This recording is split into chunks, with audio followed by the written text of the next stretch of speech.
Welcome to Bad Audiobooks on the TMBC network and brought to you by our intelligently beautiful, gorgeous, wonderful supporters on Patreon. I am Nick Mazmanian, along with my co-host, Ken Heidelman. Thank you for joining us today on our parody show about good books read badly. So, Nick, what is coming up off of the shelf today? We are going through the Black Forest of the Grimm's Fairy Tales. The dark Black Forest that is... Well, you know, it's in Germany. No, I thought that was... Thank you. No, I thought it was a solid reference. Thank you. The Black Forest ham of Grimm's Fairy Tales. All my classic training coming to fruition in this moment. We will today be reading Snow White and Rose Red. Should we just jump right into it, or do you have anything else? Yeah, this is not the Seven Dwarves. No. We will get to that in another episode. Future episode coming up. Because Snow White was so good, they did it twice. There was a sequel before sequels were a thing. The MCU was built. We don't know which one's which. On the bones. We did some Googling. Still couldn't figure out which came first, the chicken or the Rose Red. Mostly we just didn't want. I didn't want to get spoiled because half the fun of these Spoiler alert! Spoiler alert! She goes to this guy's house. This hundreds of years old story. Spoiler alert! Well, I mean, have you read Rose Red? I know I haven't. Through the Fables comics. I was about to say, actually, it makes me appreciate the Fables comics that much more now.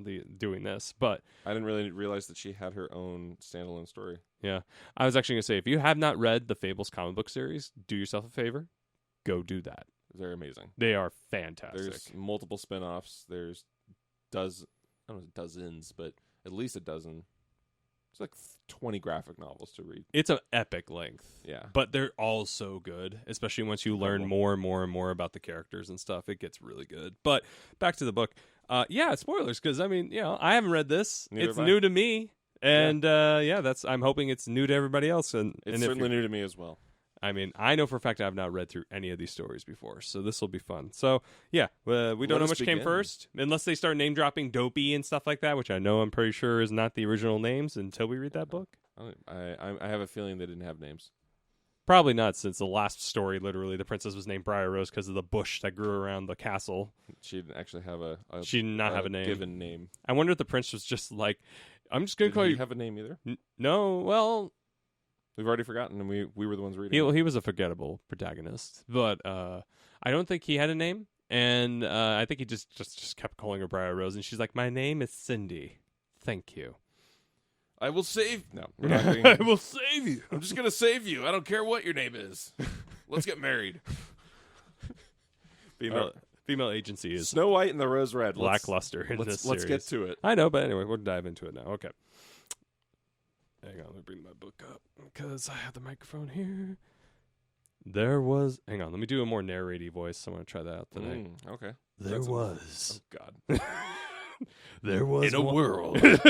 There was once a poor widow who lived in a lonely cottage. You committing to this? Macho Man Randy Savage. Oh, yeah. In front of a cottage was a garden wherein stood two trees. Yep. Think of how he did it. Oh, man, I cannot imagine. That's probably the reason why his voice was just a whisper toward the end of his life. He's just like, Macho Man Randy Savage. Macho Man Randy Savage. Rest in peace, Macho Man. We love you. Anyway. Peace, Savage. Anyway, we'll cut back to the... In front of the cottage was a garden wherein stood two rose trees, one of which bore white and the other red roses.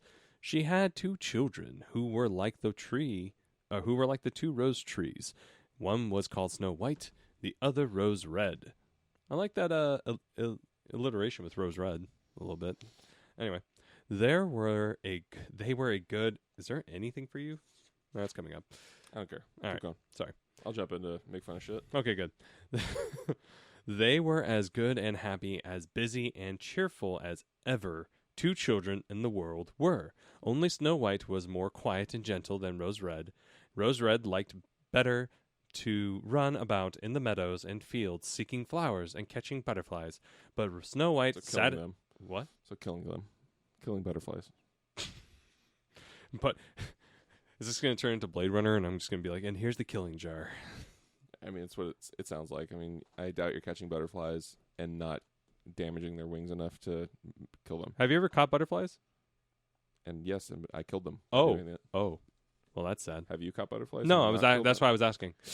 Yeah, as a kid, but I also then was pinning them to do after they. All right. So my brothers and I got it. This is going a dark path. We're learning too much. hard in the first paragraph. We're So learning too much about Kent right now. It was for science. We would look up their scientific names. Okay, yeah. We would put them into a freezer. I don't do this anymore because I think it's fucked up. But we would do the thing where we'd take literal pins. After they're frozen, we take them out, and we have them in boxes like the shadow box kind of things, or whatever, and had the scientific names. They're just collecting bugs and studying them. That's fine. But now going back, I'm like, did we need to kill them to study them? Was that probably not? You probably could have captured them in some way and then looked at them. Yeah. But it was classic 1930s thing. I feel like we're gonna. This was a long time ago. This was in the 90s. I know, but I meant it was like a 30s to 20. I don't know when everybody started doing the whole shadow box thing with butterflies, but it feels classic. Yeah, exactly, and that's why we were doing it. But today I'm like, I kind of like. Okay, those who own an Etsy account, make a needlepoint butterfly shadowbox thing that mimics, but not exactly, and you'll make buku bucks off of those who. There you go. I was afraid you were going to tell people to make a shadow box of me killing bugs. Come find Kent. A knitting. Come find Kent. Capture him with a net. A quilt. Put him in the freezer, and then pin his ass to a fucking frame. Exactly. Anyway, no, I'm joking. But I have completely forgotten where we left off. Where are we? Butterflies. Butterflies. Okay. But Snow White sat at home with her mother and helped her with her housework, or read to her when there was nothing to do. All right. Even though she's killing animals, Rose Red sounds a lot cooler than Snow White. Oh, yeah. I mean why isn't this Rose Red and Snow White? Why is the title Snow White and Rose Red? Snow White got top billing because she had a better agent. Yeah. She negotiated with her mother better. Exactly. She was there with her mother. She's hanging out all the time. Exactly. So she's like, look at me. Was really the one that was I'm the one who matters. I care. Look at me. Closest to the screen. The two children were so fond of each other that they always held each other by the hand when they went out together. And when Snow White said, "We will not leave each other," Rose Red answered, "Never so long as we live." She a chain smoker? She's an adventurous one, Rose Red. I've seen some shit. And their mother would add, "What one? What one has, she must share with the other." Oh my God. They often ran about the forest alone and gathered red berries and no beasts that did them any harm. The writing is so choppy. It's hard to read. I know. Trust me. And not did them any harm. Yeah. But came close to them trustfully. The little hare would eat a cabbage leaf out of their hands. The roe grazed by the sere side. The stag leapt merrily by them, and the birds sat still upon the boughs, and sang whatever they knew. Sang whatever? They're birds. That's what they sang whenever they knew. I don't know. Why phrase it like that? I don't know. No mishap. This is like the safest story ever. No mishap overtook them. The end. Nothing happened to them. They sat at home, and that's it. The end. I'm so glad we made this story in your time. They're really building. Remember to go to our Patreon and subscribe. Are they just trying to build up this first act to be like, and then war came to the forest? I'm really waiting for the turn at this point. Yeah, I'm hoping that we're getting a turn. All right. But anyway, they just hang out all day. No mishap overtook them. If they had stayed, there we go. If they had stayed too late in the forest and night came on, they laid themselves down near one another upon the moss and slept until morning came. And their mother knew this and had no distress on their account. Horrible parenting. Well, that and also, I hate laying down on grass. Can you imagine laying on moss? What was these people's lives that moss is the better alternative than anything else? Like, I'm going to lay on moss. That's great. Let the earth retake me inside of it. I'm hoping it's that moss that they buy in stores. It's all dried out and doesn't. But it's not. Moss is like they didn't have Michaels then. You can't walk into the store and be like, "I need some peat grade moss that's dried out, so I don't have to be like all wiggly with worms and shit." Yeah, because moss that's living is super Oh, it's super gross. It's wet. It's soggy. Yeah, it's just not good. Ugh. Once, when they had spent the night in the wood, and the dawn had roused them, they saw a beautiful child in a shining white dress sitting near their bed. Oh boy. How is that white dress white? I think that's probably the reason why it's so perplexing. That, and also the fact that there's just somebody who's just sitting next to him watching him sleep. That's not creepy. I guess that is fuck. the creepier of the two things. I was watching you sleep. Notice my sparkling gown. I've been here waiting for you. Oh, God. He got up. Oh, it's a he. We're both stunned. Everything's changed in my mind. It's just got weirder. It just got Still the so same weird. voice. I've been watching you.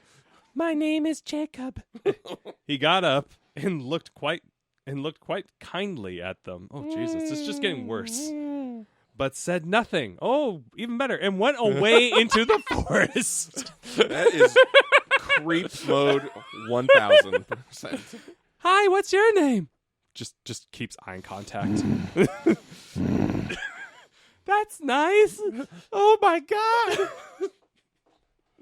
Okay. And when they looked round, they found that they had been sleeping quite close to a precipice and would certainly have fallen into the darkness if they had gone only a few paces further. And their mother told them that it must have been the angel who watches over good children. So the mother is reinforcing. She's enabling. Thank you. Perfect word. Keep going. She's enabling super hard. Some creepy shit going on. Just let boys be boys and let them watch. God. Oh. Oh my God. Anyway, Snow White and Rose Red kept their mother's little cottage so neat that it was a pleasure to look inside it. It's like, oh, what a pleasure. Home and Garden does photo shoots there all the time. Oh, yeah, there you go. In the summer, TV channel or something. Home and Garden? Yeah. Or is it Better Homes and Gardens? Sorry, Better Homes and Gardens. I don't actually watch these shows. That's a magazine? Is it? Yes. It's been around forever? No, okay. Moving on. In the summer, Rose Red, I'm the one who's married and has a child, so it shows really hard because I know what Better Homes and Gardens is. I am not either of those two things. And that's okay. I respect your life choices. And not only that, you don't know. Okay. Not only that, you don't know what Better Homes. You don't even know what Better Homes and Gardens is. So you're almost like got more space in your brain for other things that aren't knowing what that is. Yeah, like Batman. More useful things like Batman, exactly. In the summer, Rose Red took care of the house and every morning laid a wreath of flowers by her mother's bed before she woke. In which so the walking around with people sleeping and doing creepy shit is just, it's everywhere. Yeah. in which was a rose from each tree. So she's taking roses from her sister's tree. The sister's got to be pissed. She'd be like, bitch, I didn't want to give those. That's my tree. I get to do with those flowers as I see fit. Thank you, Rose Red. But the contrast. The pairing. In the winter, Snow White lit the fire and hung the kettle on the workin. WREKIN. Reckon. And there's a guy going like, obviously it's the workin. Someone yelling at us saying, you can't read with shit. Please stop doing this podcast. Fucking greatest generation. They don't even know what the reckon is. Are we the greatest generation? No. But I'm making fun of someone being super old. Oh, I get it. Okay. Okay. The kettle was of copper and shone like gold. So brightly it was polished. Okay, that's a period at the end of that sentence. In the evening, when the snowflakes fell, the mother said, oh, it's me. Yeah. Go, Snow White, and bolt the door. Oh, my God. And then they sat around the hearth, and the mother took her spectacles, not testicles, spectacles. Whoops. And, sorry, my brain read that as testicles for a second, and read aloud out a large book. Out of a large book. And read aloud out of a large book. And the two girls listened as they sat and span. Span? I don't know. Sat and span? I don't know. That's a term. Spanning out, man. Spanning out, man. Ah! It's acid trips are just hitting them super hard. Those acid flashbacks. Like, is span the past tense of spin? Spun would be the spun. So I'm like, oh, they sitting and span. A span is a gap usually. I don't know what they're using it here for. Anyway, and close by them lay a lamb upon the floor, and behind them upon a perch sat a white dove with its head hidden beneath its wings. So I'm getting up the theme from the Disney movie where she's with the dwarves, remember all the animals? Yeah, I remember. Or is that every princess? At every classic Disney princess is like animal, like best friends and stuff, Hence all those classic Disney princess moments everyone posts online when they get to hold a bird. Oh, yeah, fingers out and there's a... okay, gotcha. Yeah, there you go. Fingers, bird lands on it. Got it. We're in the 21st century now. Hooray. We kill birds. What? No? No, not me. No. Not me. Do you pin them to a shadow box? Do you put them in a freezer bag and then put them in a shadow box? I meant the royal we, as in... It's like they were trying to loop me in. I was like, what do you mean? No, I don't. I meant like society, man. We kill the bird chickens and we feed them the bird chickens. Chickens are birds. I know, it's just the to me the contrast is the sheer amount of animals that we kill now. Oh yeah, well okay. I'm about to say hunting is one thing, taxidermy another, but we're not friendly to them.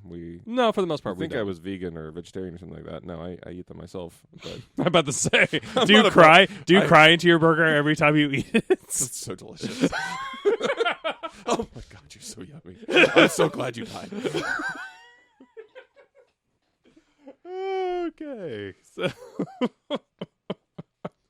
I'm coming off like what are the first signs of a serial killer? Sociopath. We're checking off some boxes here in a hurry. I'm worried, listeners, if you don't hear from me. Know what happened. Know this day. He's in a shadow box now. Oh, God. He's a shadow box killer. Ooh. Someone do something with that. Yeah. We're coming up with some good shit here. Obviously, we come up with the shadow box killer from the Snow White Rose Red story. Duh.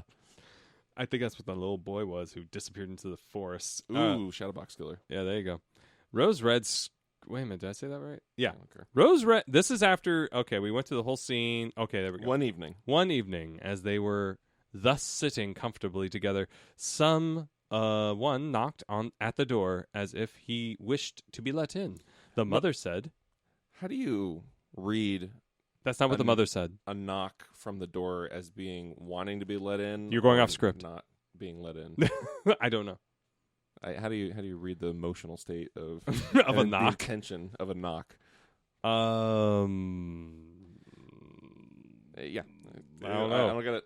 The mother said, "Quick, Rose Red, open the door. It must be a traveler who is seeking shelter."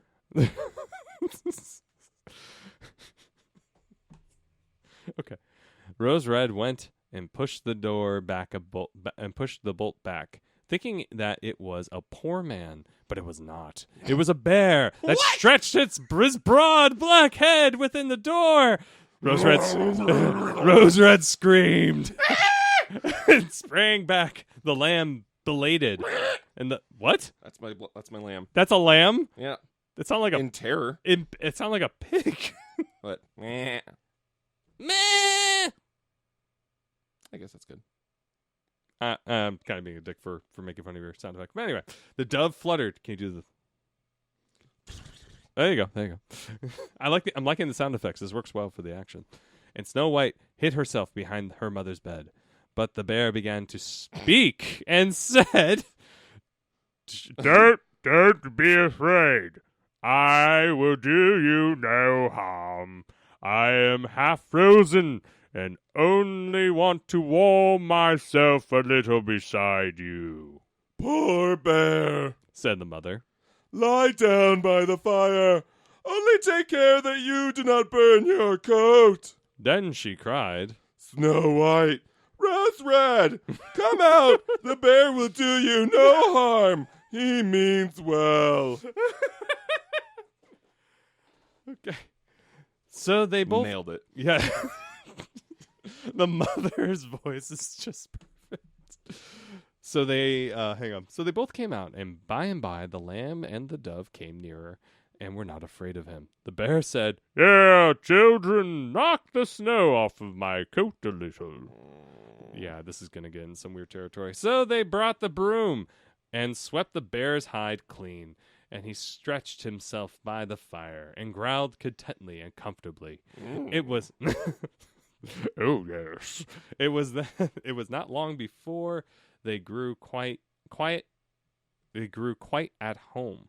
I was going to say quiet, but it's quite. It's quite. And played tricks with their clumsy guest. Oh, he's clumsy now? I guess so. I mean, bears can go on balls and stuff, so whatever. They tugged at his hair. Oh, God. They tugged his hair with their hands, and they put their feet upon his back and rolled him about. Or they took out a hazel switch and beat him. And when he growled, they laughed. What the fuck? Hey, Kent, I found your people. But the bear... I will not continue to go with this bit past the story that I am a sociopath? A sociopath. You're not a sociopath at all, but it just makes for good. It makes for good fun. But the bear took it all in good part. Damn, that's a really nice bear. Only when they were too rough did he call out, "Leave me alive, children." That is exactly what he said. Wait a minute. And then there's a... So who's saying that? Will you be... Okay. There's a song, and we're trying to figure out who's singing it. It sounds like it's with the bear. The bear, yeah. Snowy white, rosy red, will you beat your lover dead? I mean, it's like he's saying that he's their lover. I mean, again, we don't know. In the last story, someone got pregnant within a sentence. So yeah, or in 2 stories ago. Yeah, I mean, it's not. I mean, I was using it as a comparison, but why would you compare yourself to their lover and their children? I feel like these are straight translations without any adjustment for the actual English. Why would you ask that to a child? I don't know. This was the 17th century. When are bears going to learn the social etiquette? Back off, bear. She's not old enough yet. I don't understand consent age. I just want to know what you're going to do with your lover, children. I'm just wondering, what's your sign? When it was You're an Aquarius? I am an Aquarius. Anyway, when it was bedtime and the others went to bed, the mother said to the bear, "You can lie there by the hearth." Is it hearth or hearth? Hearth. By the hearth. And then you will be safe from the cold and the bad weather. As soon as day dawned, the 2 children let him out, and he trotted across the snow into the forest. Hang on. So wait a minute. Trot. This entire action. I've never seen a bear do anything, but you've never seen anything trot before? Not a bear. Well, I think bears bumble. Lumber. Yeah, lumber. Thank you. That was the word I was looking for. Bumble too. No, they don't bumble. But anyway, the thing is though, that bear has been in that house for less than a day. So all the stuff they did to him, they were just like, "Hey, a new bear. Let's just poke at it." Shit out of it. Yeah. Let's just and when you get tired, we beat you. It's like, how can you assume so much and not think you're gonna die? Of course, I mean it's a talking bear. I'm still trying to learn the moral of the story, but we'll get there. So far, it's trust every forest creature that comes your way, especially the talking ones. Henceforth, the bear came every evening at the same time, laid himself down by the hearth, and let the children amuse themselves with him as much as they liked. And this is getting creepy. And they got so used to him that the doors were never fastened until their black friend had arrived. Well, it's a black bear. Yep. Okay. I'm not. Okay, the phrasing is odd. I'm not going to lie, but I mean, I guess it's a black bear. Black forest, black bear, black friends.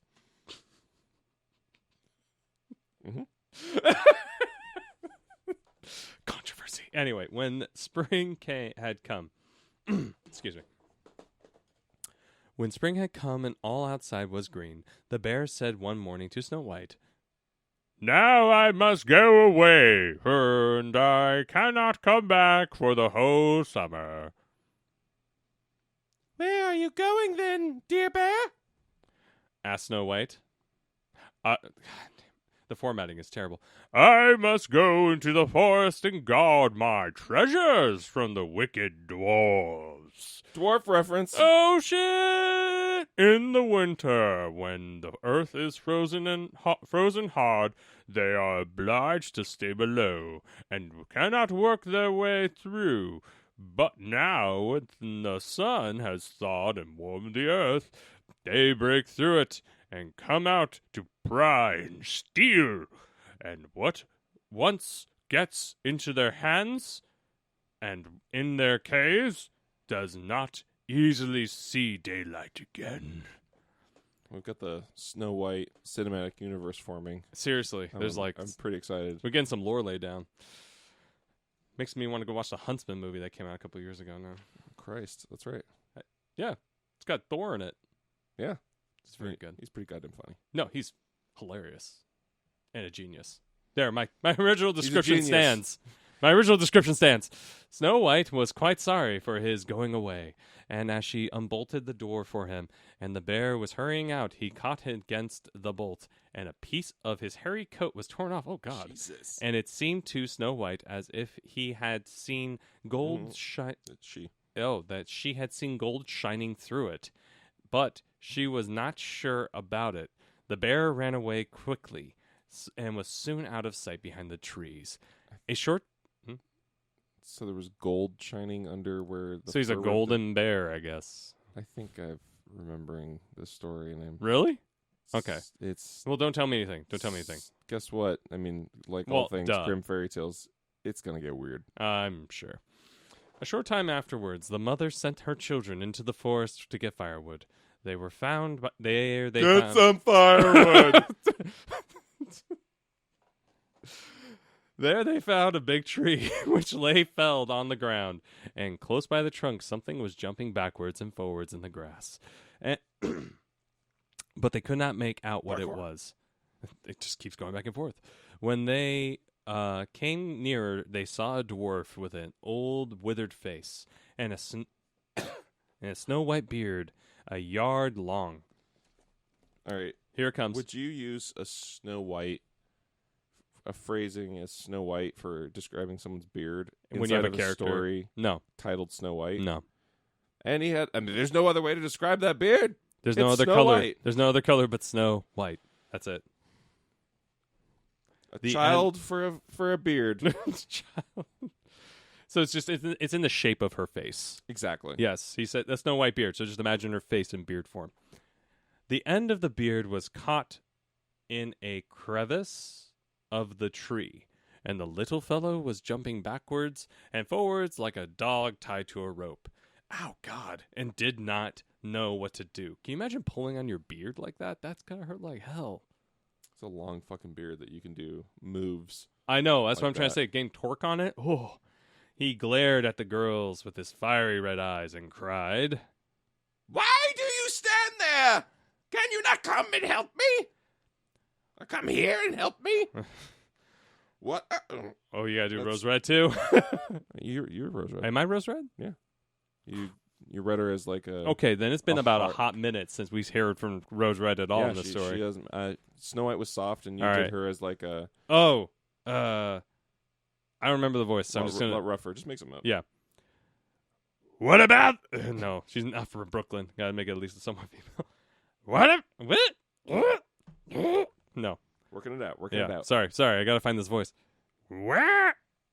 No. Thinking about it too much. Just do it. What about there, little man? Perfect. Asked Rose Red. Is this you or me? "You stupid prying goose!" Oh. Answered the dwarf. I think it's still you.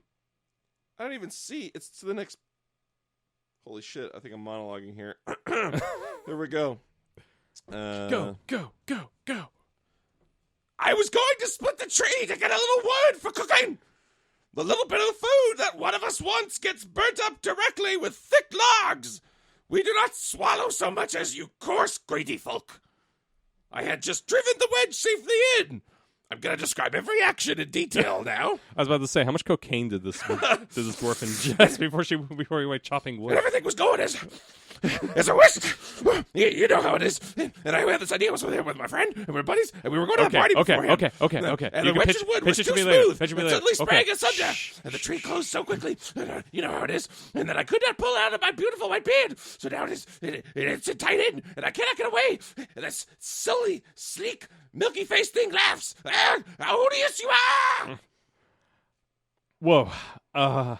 If you caught that, congratulations. Does any of that matter? No, it doesn't, but I barely understood it too. You did such a... Woo! I'm method, baby. Woo! Yeah, I was about to say, we were in that moment together. When the children tried very hard. But they could not pull the beard out. It was caught too fast. I don't even remember the voice I was doing for Rose Red. Doesn't matter. Keep a new one every time. I know. It's just I hate doing that. All right. I will run and fetch some more. Said Rose Red. Someone. Oh, someone. I will run and fetch someone. Said Rose Red. You senseless goose! Snared the dwarf. This guy's the most unappreciative dwarf ever. But okay, yeah. Snared the dwarf. Snarled. Snared. Whatever. Why should you fetch someone? You're already too many for me. Can you not think of something better? How about scissors? Don't be impatient, said Snow White. I will help you. And she pulled her scissors out of her pocket. Boom! Oh my God. Sensibility. The first logical thing a character has done in our entire podcast. In this entire book. And cut off the end of the beard. Boom. Wait for him. Credits. Wait for her to cut off his nostrils or something weird after this.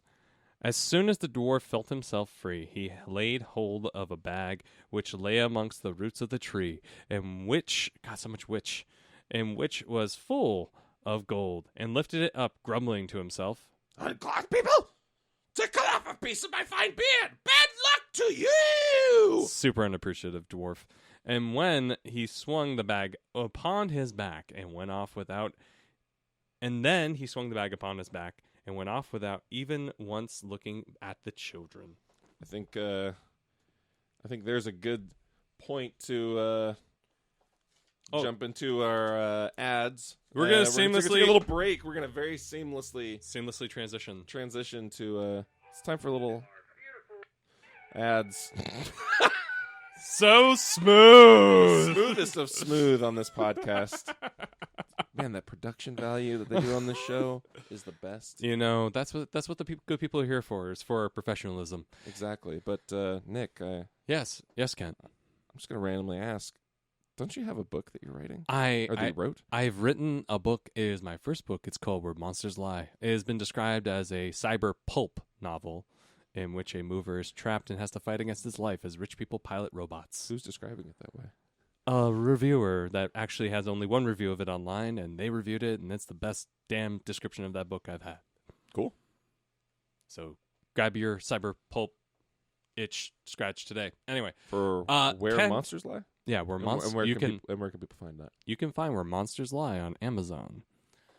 Kent, I hear you have a comic review show. Yeah, I think the term I'm using at the moment is producing. I produce a comic review show. It's called Comic Review Puppet, and it stars Kirby McStaples, a blue furry puppet that reviews comics. He's got all sorts of insight. You can find that on Instagram at Comic Review Puppet. Go check that out. It's pretty cool. So if you like comics and you want to hear some recommendations, go check out Kirby on Comic Review Puppet. That's pretty much it. Well, I mean, aren't you listening to another podcast that you're really enjoying on the...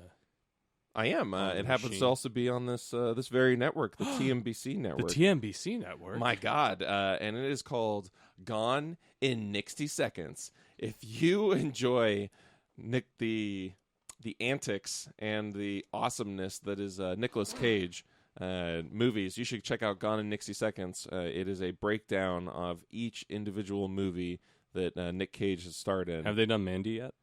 They're doing them in chronological order. It's a great question. Oh. So they are doing them from the beginning. They've got a couple episodes up right now, so go check them out. I have been enjoying each and every episode I've listened to. It's hilarious because Nick Cage is hilarious.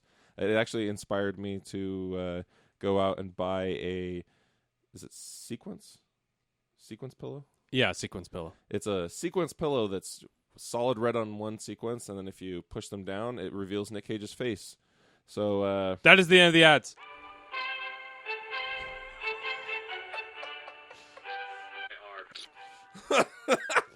Seamless transition. Seamless. So seamless. Anyway, back to the show. Let's get back to this book. Yeah. Sometime after that, Snow White and Rose Red went to catch a dish of fish. As they came near the brook, they saw something like a large grasshopper jumping towards the water, What's happening? as if it were going to leap in. This is I don't care about this grasshopper. Where are we going? Okay, here we go. Okay, it was going to leap in. They ran into it and found it was the dwarf. Oh, something like a large grasshopper. Yeah. Okay, great. We're back. Where are we? Where are you going? Said Rose Red. You surely don't want to go into that water. I am no such a fool. I am not such a fool. So the dwarfs are the same dwarf. I think it's the same dwarf. Is it? It's the dwarf. You're right. There's no. Yeah, I'm sorry. That's my bad. I'm a complete dick. Continue. Cried the dwarf. Don't you see that the accursed fish wants to pull me in? Oh my God! The little man had been sitting there fishing, and unluckily the wind had twisted his beard with the fishing line. Just then, a big fish bit, and the feeble creature had not the strength to pull it out. The fish kept the upper hand and pulled the dwarf towards him. He held on to all the reeds and rushes, but it was of little good. Oh my God. He was forced to follow the movements of the fish and was in urgent danger of being dragged into the water. Oh, the sentence structure's killing me. Okay. The girls came just in time. They held him fast and tried to free his beard from the line, but all in vain. Beard and line were entangled fast together. Nothing was left but to bring out the scissors. And we all knew where this was going. Really? You knew? I didn't know. And cut the beard. This is the second time the beard got caught. I'm sure we're going to have a fourth, a fifth, and sixth time this is going to happen. I just can't wait for them to have disfigured beards in the sequel. Oh. Yeah, might come back around. We'll see if they had any foresight. And cut the beard, whereby a small part of it was lost. When the dwarf saw that he screamed out, Is that civil, you toadstool? To disfigure one's face?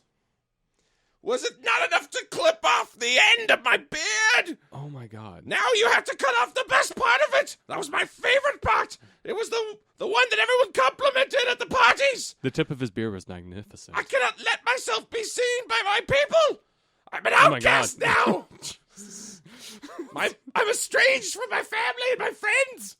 He comes They home. don't even answer my Facebook messages. Because no one uses Facebook anymore. I wish you had been made to run the soles off your shoes.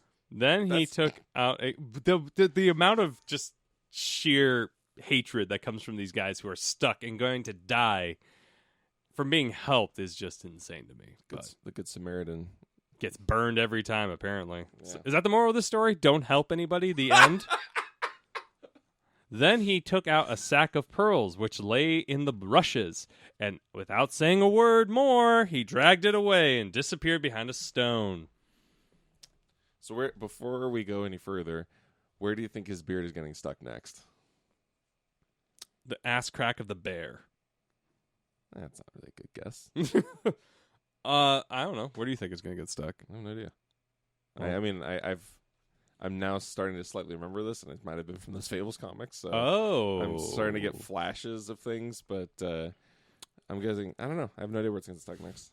Are you the Bran of our podcast? You're seeing the future, or the past, or whatever. Like you're getting visions. Exactly. I don't know. I don't watch Game of Thrones. Anyway. Right in, people.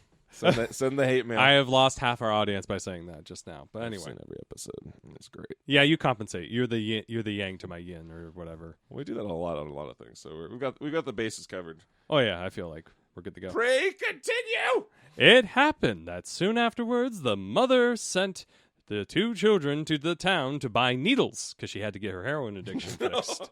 And thread. Thank you, children. Mama needs that ice. You're never gonna catch me. The black tar of happiness in my veins. Mama's gonna go chasing dragons. And thread and laces and ribbons. The road Tie off my arms so that the veins pop off more. It's just so weird. The road led them across a heath upon which huge pieces of rock lay strewn here and there. Now they noticed a large bird hovering in the air With a pin in it. flying slowly around and around above them. It sank lower and lower, and at last settled near a rock not far off.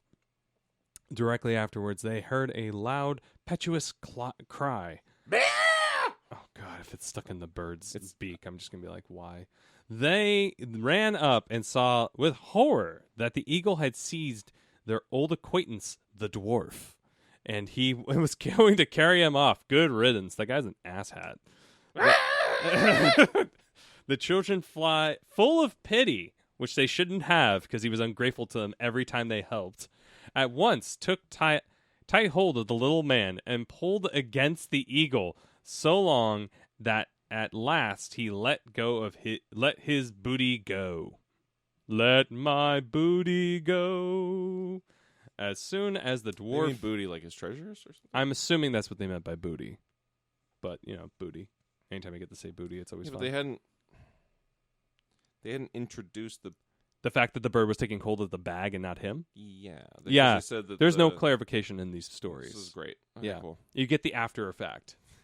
You get the setup, but you don't get any of the details of that. In comics, there's a lot of sometimes you have they're using what is called the gutter in between 2 panels. Yeah. There's the space, Mm-hmm. and sometimes a lot can happen in that space. Oh, yeah. And you don't usually see that in novels and narration. Because it doesn't work. Because it doesn't fucking work.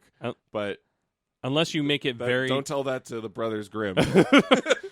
It's like, unless you format it in such a way that it makes sense... But in this case, it doesn't make any sense to do that break because it's literally the action is happening with the bag in the eagle's mouth. If you don't have that information there, you can't understand what's happening. I thought the eagle straight up had his head in his beak and was like gobbling him down. I thought it was like his legs or something. But yeah, exactly. Yeah. We both chose something that was not specified. Oh my God. I can't wait for them to cut the beard off because it's just to keep that theme going. Oh, you're right. It would be like his face to... Yeah. That's what I was thinking. It was like, it was his head or something because they had to cut the beard again. Exactly. As soon as the dwarf had recovered from his first fright, he cried with his shrill voice. Oh, good choice on the shrill because they did say shrill. Could you not have done it? Oh my God. You dragged at my brown coat so that it was all torn Okay. and full of holes, you helpless, clumsy creatures! Oh my God. He had to shield his face with the book over here. Then he took up a sack full of precious stones. Where does he keep getting these sacks? And slipped another... He's got to pay for his cocaine. It's bad habits. And slipped away again under the rock into his hole. The girls, who by this time were used to his thanklessness, went on their way and did their business in town. As they crossed the heath again, on their way home, they surprised the dwarf, who had emptied out his bag of precious stones in a clean spot. What does that even mean? Keep going. It's his fence, clearly. And had not thought of that anyone would come there so late. The evening sun, which is also known as the moon, shone upon the brilliant stones.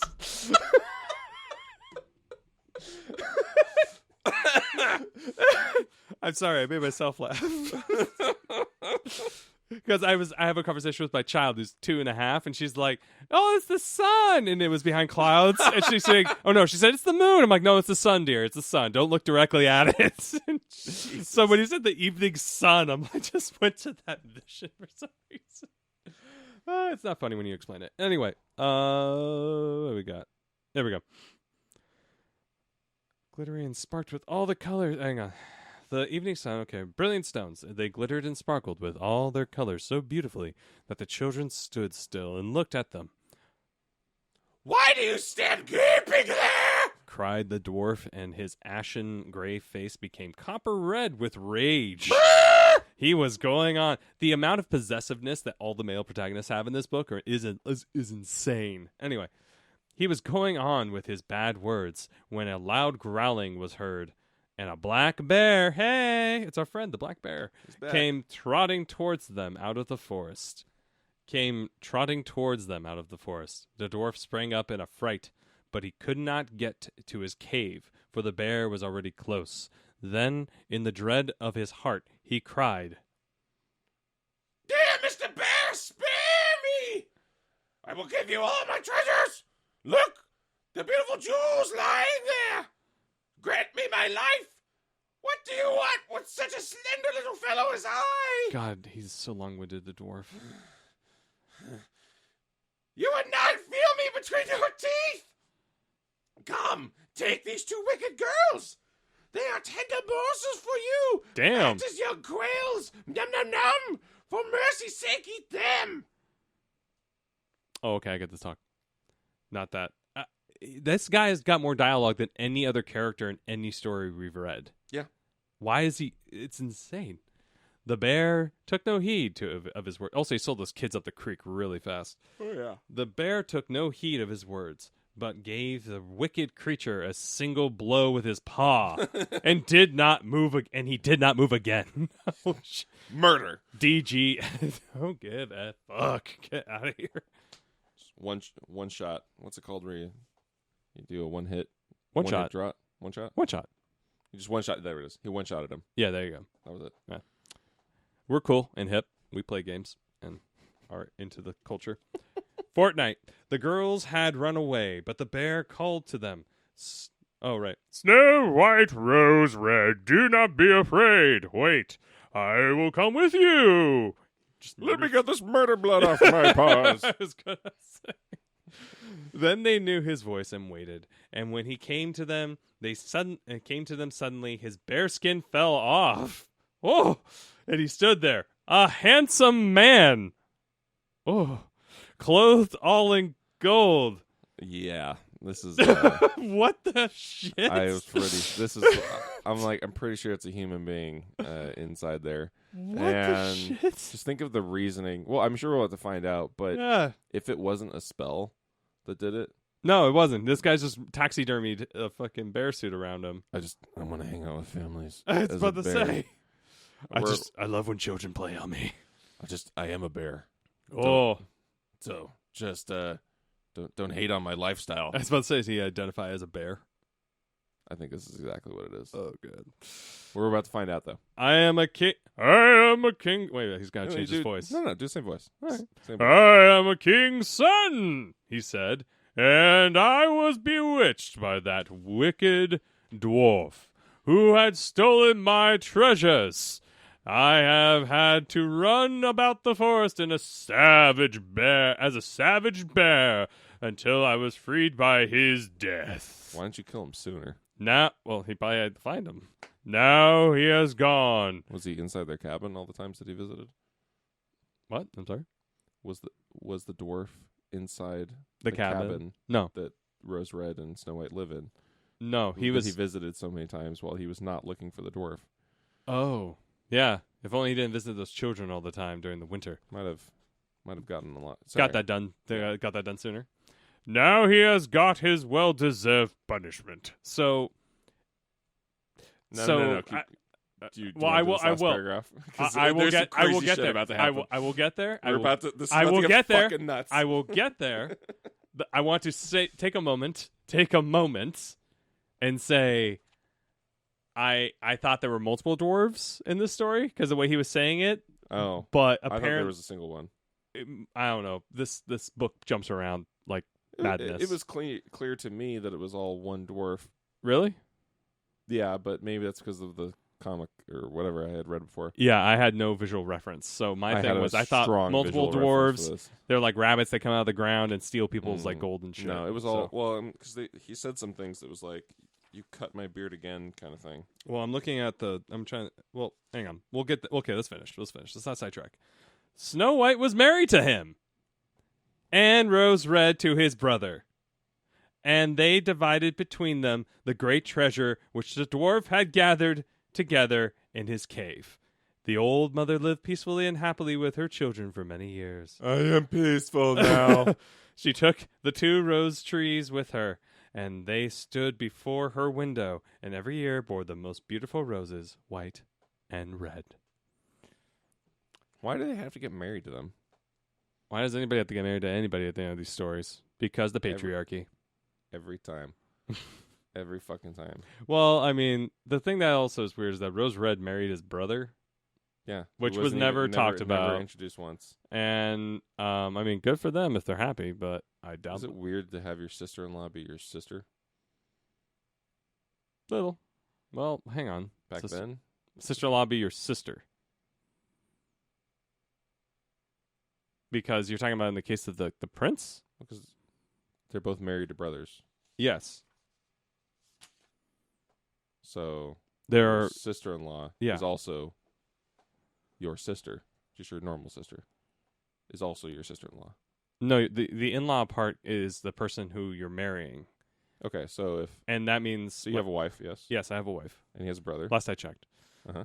I mean, she could be gone by now. And she has a brother. Uh-huh. And if he married your sister, he would be my brother-in-law anyway. And who is she? She's my sister. And would she also not have the designation of sister-in-law? Not to me. She's not your sister-in-law? No, she'd be the sister-in-law to my wife. But she also holds a status of sister-in-law. Like she holds the title of sister-in-law, but yes. It's negated because... But no. Like, I would never call my sister a sister-in-law. So if she married... So if your wife's brother married a woman... Yes. She's not your sister-in-law? No, she is my sister-in-law. Okay. But if I had a sister that he married... There's no crossover. No, there isn't. At all. She's my sister, period. She's never going to be my sister-in-law because she's my sister already. But you understand I was more talking about the social relationship of... Well, I mean, it's a little weird that 2 siblings marry 2 siblings. That's all I was getting at. Okay, then that's yeah, I agree. That's strange. It's a very... That's the most roundabout way of doing that. Jesus Christ. Well, it's just you were going after terminologies, and I was like, well, I don't know. What are you talking about? It's totally weird that they married each other as siblings. It happens. I don't know anybody personally, but I've heard of people doing that. It's just I don't know. That is weird, but it is to me. But I'm not in love with my sister-in-law's sister or anything like that. So it's a weird matchup. I agree. I think you should always not widen that gene pool a little bit. Like exactly. Don't get that pinned down as far as like where all the genetic material is going. The point is, both have the same. If they had kids and you had kids, do they both have the same pairs of grandparents? Yes, they do. They would have the same grandparents. That's fucking weird. Well, yeah, it's again. I know there's no like weirdness of like incest happening or whatever, but it's just weird to have exactly as you said. Yeah, widen the fucking gym pool just a little bit. Yeah, that's just my opinion, but at the same time, like and subscribe our podcast. Rose Red, that was a strange story. The moral is let bears murder dwarves and you get a prince. There you go. Really... Where's this Disney film adaptation, I gotta ask? Where it requires the murder of a beloved character like the dwarf in order to get the prince. I don't know. I did like the dwarf character. This is definitely, to me, one of the better ones out of the ones that we've read. Yeah. But the ending sucks. But the dwarf, at least, that one makes sense for having the repeating of events happening. Yes. Because his beard is getting shorter and shorter. Yes. And he's just getting more and more pissed off. And he's finding different sets of treasures at each location. Yes. That is something that tracks with doing the repeat. But not for the other ones. Oh, no. The other ones are just done for fattening's sake. The thing exactly. is, the thing that was weird, though, was the bear suit ripped at the door and you saw a little bit of gold underneath. But that doesn't necessarily mean anything. How are you bewitched? Yeah, it just sounds like you put on a bear suit. He locked the zipper on you. Yeah, exactly. He broke the... Aha! You're a bear forever. You're a bear now. And he's like, oh no, how do I get out? The claws don't work. And he could talk. Yeah. So why didn't he just go to his dad and be like, Dad, help. I'm stuck in a bear suit. nope. Daddy. Daddy, I'm gonna go hang out with farmers and their daughters now as a bear. What? Who are you? You're a bear. Get out of my court. Puts a sword through him. Mounts his head to the wall. And over time, the bear head slumps more and more as the human head underneath decomposes. Where is my son? I want to show him this beautiful new mount on the wall. He would be loving this. But yeah, please like and subscribe wherever you're listening to us on the podcast. If you rate and review us, the best way to if you want to review us on iTunes, that's probably the most one that we'll notice. So if you write a review that isn't hateful, we will read it on the air. Oh yeah. Best way to support us, though, would be through Patreon. Go on Patreon today and support the show. Get some cool unlocks and also some exclusive content. Eventually, sooner rather than later, we may even do full books. Yeah, they're probably already up there. More than likely by the time they listen to this. By the time they listen to this, there's already going to be an exclusive episode on there or two, and we will continue to do that. And there's all sorts of other features. Go check those out at patreon.com/BadAudiobooks. Where can they find us on the internet, though? Yes, with us, best one I think is for the show is probably at BadAudiobooks on Instagram. But Nick, where can the good people find you? Also on Instagram, you can find me at RealHumanMaz. And Kent, where can the good people find you? Also Instagram, at Ken Heidelman would be the best place. But that's pretty much it. Thank you so much for listening. We greatly appreciate it. And why don't you play us out? BadAudiobooks out.